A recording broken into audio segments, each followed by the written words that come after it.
আসসালামু আলাইকুম। আমি ডক্টর রিয়েল বড়ুয়া। আমি চট্টগ্রামেরই সন্তান। আমি এসএসসি পাশ করে 2007 সালে চট্টগ্রাম গভর্নমেন্ট হাই স্কুল থেকে, এরপর 2009 সালে ঢাকা নটরডেম কলেজ থেকে আমি ইন্টার পাশ করি। এরপর আমি 2015 সালে এমবিবিএস ডিগ্রি নেওয়ার পর আমি এফসিপিএস পার্ট 1 পাশ করি 2017 সালে। এরপর আমি চট্টগ্রাম মেডিকেল কলেজে অনারারি ট্রেনিং শুরু করি। 2019 সালে আমি বিসিএস স্বাস্থ্য ক্যাডারে জয়েন করি। এরপর উপজেলায় 2 বছর কাটানোর পর আমি আবার চট্টগ্রাম মেডিকেল কলেজে গত 4 বছর এফসিপিএস এর ট্রেনিং সম্পন্ন করি। চট্টগ্রামের মেডিসিন বিষয়ের বিভিন্ন বিভাগে, বিভিন্ন ওয়ার্ডে আমি কাজ করেছি এবং 2016 সাল থেকে আমি রাঙ্গুনিয়া উপজেলায় জেনারেল প্র্যাকটিস করে আসছে গত 10 বছর ধরে।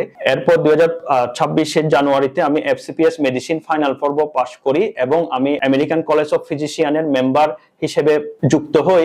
তো আমি এখন থেকে চট্টগ্রাম মেডিকেল কলেজের সামনে পপুলার ডায়াগনস্টিক সেন্টারে নিয়মিত আপনাদের সেবা দেওয়ার জন্য যোগ হলাম। আমার মেডিসিন বিষয়ে আমি যতগুলো রোগ আছে, আপনাদের কমন যে সিমটমগুলো, কমন যে রোগগুলোর জ্বর, ব্যথা, প্রেশার, ডায়াবেটিস, আপনাদের লিভারের সমস্যা, কাশি এবং হলো যে আপনাদের যদি জটিল কোনো রোগ থাকে, ক্রনিক অনেক দিন ধরে সমাধান হচ্ছে না, সেই বিষয়গুলোর জন্য আপনাদের মেডিসিন বিষয়ে ডাক্তারের প্রয়োজন। বিশেষ করে আপনারা যখন যে কোনো ব্রাঞ্চের ডাক্তার দেখান, কিডনি বিশেষজ্ঞ, লিভার বিশেষজ্ঞ বা কার্ডিওলজিস্ট, এটার পাশাপাশি আপনাদের পুরা চিকিৎসা ব্যবস্থাটা কমপ্লেক্স চিকিৎসা পাওয়ার জন্য মেডিসিন বিষয়ে ডাক্তার দেখা একটা বাধ্যতামূলক একটা ব্যাপার। আপনাদের অনেক ওষুধ হয়ে যায়, আমরা দেখি আমাদের কাছে যখন রোগীরা আসে প্রায় 14-15টা ওষুধ। এটার যে ডিপ্রেসক্রাইবিং করা, এটা একমাত্র মেডিসিন ডাক্তাররাই করে। এবং একটা রোগের যে একটা লক্ষণ, যে বিশেষজ্ঞের কাছে যান উনি শুধু ওনার রোগটাই চিন্তা করে, আর মেডিসিন বিশেষজ্ঞ সব ধরনের রোগ চিন্তা করে। একটা সিমটমের কি কি সিস্টেম থেকে ইনভলভমেন্ট হইতে পারে, এটা শুধুমাত্র মেডিসিন বিষয়ের ডাক্তাররাই করতে পারে। আমরা নতুন প্রজন্মের ডাক্তার, আমরা ইয়াং জেনারেশন, আমরা চেষ্টা করি আপনাদের সর্বোচ্চ সেবাটা দেওয়ার জন্য। আমরা চেষ্টা করি আন্তরিকতার সাথে কথা বলার জন্য, পর্যাপ্ত সময় দেওয়ার জন্য। আমি আমার চেম্বারের শুরু থেকেই চেষ্টা করছি অন্তত একটা রোগীকে 15 মিনিট ধরে সময় দেওয়ার জন্য। সিরিয়ালের বিষয়ে আমি স্বচ্ছতা নিশ্চিত করছি আপনাদের, এবং আমাদের নির্দিষ্ট সময় বলে দেওয়ার চেষ্টা করছি কয়টা থেকে কয়টা পর্যন্ত আমি থাকবো এবং কয়টার সময় আসলে আপনাদের অপেক্ষার সময় যেন কমে যায়। এছাড়াও আমি ভিজিটের ব্যাপারেও বলে দেওয়া আছে যে কেউ যদি অপারগ থাকে ভিজিট দিতে, কোনো গরিব রোগী থাকে আর্থিকভাবে অসচ্ছল, তারাও যেন আমার সাথে যোগাযোগ করে, সেই ব্যাপারে একদম কমপ্লিট স্বাধীনতা দেওয়া আছে। এবং আমি চট্টগ্রামবাসীর জন্য বলতে চাই, আমি আপনাদেরই সন্তান। আপনাদের মেডিসিন বিষয়ে যে কোনো সমস্যার জন্য, যে কোনো অ্যাডাল্ট যাদের প্রাপ্তবয়স্কদের যে কোনো রোগের জন্য আমার সাথে যোগাযোগ করবেন।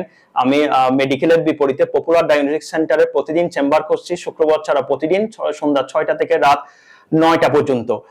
জন্য আরেকটা পরামর্শ আমি দিই, অনেক সময় অনেক রোগীরা আমার কাছে আসে যে ছোট ছোট সিমটমস গুলো ওনারা অবহেলা করেছিল অনেক দিন ধরে। এই ছোট ছোট সিমটমস গুলো অবহেলা যখন করে, এক সময় রোগটা বড় হয়ে যায়। এই বড় রোগের পিছনে খরচ বা ব্যয় তাদের অনেক বেড়ে যায়। যদি অল্প সিমটমস নিয়ে আমাদের কাছে আসে, তখন আমরা অল্প খরচে তাদের সুচিকিৎসা নিশ্চিত করতে পারি।